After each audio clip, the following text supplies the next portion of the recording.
Hello again, this is Doug, the 2-Minute Gardener, and it's time for another landscape makeover. This one is called Conquering the Slope. So this lovely client out in rural Poway, a suburb of San Diego, had this backyard hill that was just overgrown, scrubby growth. I had one good retaining wall at the bottom, but another one that was collapsing, and a third one that had fallen over completely and was overrun with weeds. It had a lot of really unattractive vegetation, stuff that's not really appropriate for a slope, and they wanted to convert the slope to a wonderful California native slope. They also wanted to be able to safely get to the very top of the slope where they had an amazing view of the Poway Valley. And so this became a large terracing project. They came up with the design, picked a material that was very similar to what they had already, a Bellegarde material, and then set about it. Now, when you start building retaining walls, it's really important that you recognize what the maximum capability of that particular material is. If you're going to go higher than 6 feet, you need to have an engineered wall. If you're going 3 to 6 feet, you don't necessarily have to have engineering, but you do have to have permitting depending on the wall and where you live. But it's also important to recognize for a particular wall what kind of footing you need. So these particular Bellegarde walls are gravity stack walls. They don't have rebar reinforcement, although you can order some with rebar reinforcement.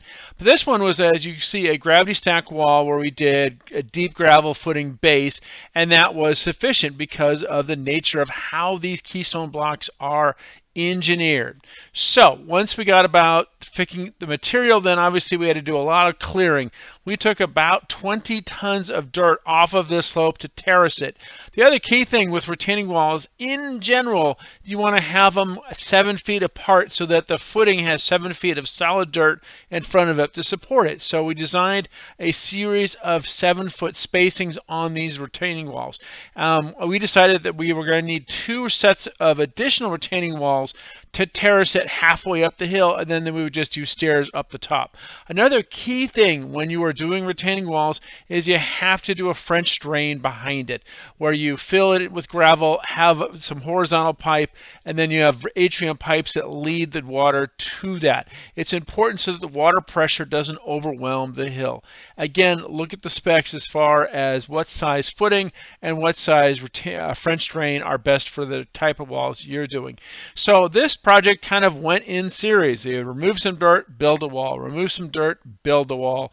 And again, it took a lot of dirt. They invented this fun little dirt flume to get all the dirt out of here. This was not the only part of the project, actually. They also were getting rid of some of the lawn in the downstairs area, the ground floor area, and adding a barbecue and expanding the paver patio at the same time. So now we're starting to pound our way up the slope. They've actually installed some landscape timber stairs to get to the very top so we could finally enjoy this amazing view. And there was a little pad set up at the top to enjoy it all. Once that was all done, we added some really nice landscape. We added some nice California natives, ceanothus, cotoneaster, all kinds of wonderful natives that would require very little irrigation once they were established. So once again, here is the before and here is the after.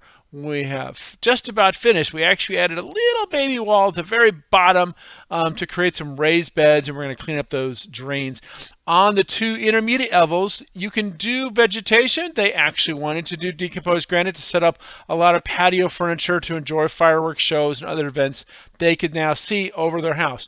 And again, on the bottom, nice little barbecue, expanded the patio. So now it's a backyard really designed for entertaining with a wonderful native hillside that's going to grow in and fill in and have all kinds of different flowering things at different times of the year. So we took about 12 tons of keystone, that Bellegarde keystone, the Bellegarde Highland, to build this wall, and it was a lot of work to get all of that block up there.